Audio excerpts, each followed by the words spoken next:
Hi everyone, welcome to my channel Chemistry SR. Those who are new here, myself Subaraidu. I teach chemistry in simple and engaging way. If you are interested, keep watching. In today's session, we are going to solve a problem related to osmotic pressure. 12th class chemistry intermediate second year అంట అందులో solutions అనే చాప్టర్లో osmotic pressure పైన problem చూద్దాం. So ఏంటి ఇచ్చాడు problem? Calculate the osmotic pressure in Pascal's. Osmotic pressure measure చేయాలి, అది కూడా పాస్కల్స్లో మెజర్ చేయాలి. Okay, exerted by a solution prepared by dissolving 1 gram of polymer, అంటే ఆ సొల్యూషన్లో 1 గ్రామ్ పాలిమర్ డిజాల్వ్ చేస్తున్నాం, ఆఫ్ మాలిక్యులర్ మాస్ 1,85,000. అయితే ఆ పాలిమర్ మాలిక్యులర్ మాస్ కూడా ఇస్తున్నాను. అయితే సొల్యూషన్ ఎంత ఉందంటే ఇన్ 450 ml ఆఫ్ వాటర్. నేను 450 ml వాటర్ తీసుకున్నాను, అందులో 1 గ్రామ్ పాలిమర్ వేసాను. ఇక్కడ 37 డిగ్రీ సెల్సియస్ టెంపరేచర్ మెయింటైన్ చేశాను. 37 డిగ్రీ సెల్సియస్ దగ్గర 450 ml వాటర్ తీసుకొని అందులో 1 గ్రామ్ పాలిమర్ వేసాను, దాన్ని మాలిక్యులర్ మాస్ ఇచ్చాను. Then what is the osmotic pressure particularly in pascal అని అన్నాడు. చూద్దాం. సో ముందు మనకి ఇచ్చిన డేటా రాసుకుంటే ఆస్మాటిక్ ప్రెజర్ ఎలా మెజర్ చేయాలో తెలుస్తుంది. మనకు తెలిసిన ఇన్ఫర్మేషన్ ఏంటంటే osmotic pressure pi is equals to CRT. C ఏంటి? Concentration in terms of molarity. So pi is equals to concentration. C అంటే ఏంటి? మొలారిటీ అన్నాం కదా. మొలారిటీ ఏంటి? Weight of solute say W2 by molecular weight of solute say M2 into 1 by volume of solution in litres into RT అలాగే ఉంటుంది. So ఈ values అన్నీ substitute చేస్తే వీ గెట్ ఆస్మాటిక్ ప్రెజర్, అంతే కదా. సో ఇక్కడ W2 ఇచ్చాడు 1.0 గ్రామ్స్ ఆఫ్ పాలిమర్ వెయిట్, దాని మాలిక్యులర్ వెయిట్ M2 ఇచ్చాడు 1,85,000, వాల్యూమ్ ఇచ్చాడు 450 ml అన్నాడు, లీటర్లకి మార్చేద్దాం. T టెంపరేచర్ ఇచ్చాడు, కెల్విన్కి మార్చేద్దాం 37ని. ఇంక మనకు కావాల్సింది ఏంటి? R మాత్రమే. ఓకేనా.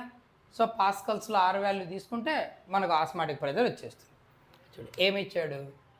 Wait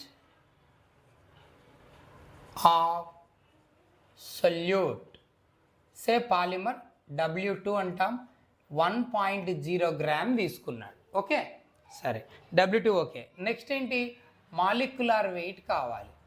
so molecular weight of solute ఏంటది? M2 అని చూపిస్తాం, అది తనే ఇచ్చాడు 1,85,000 గ్రామ్ పర్ మోల్ అని మాలిక్యులర్ వెయిట్ కదా. తర్వాత volume. So volume V is equals to ఎంత ఇచ్చాడు నాయన? 450 మిల్లీలీటర్స్ ఇచ్చాడు. మనం లీటర్గా మార్చేద్దాం, 0.45 లీటర్ అవుతుంది, అంతేనా? 0.45 లీటర్, దట్స్ ఇట్.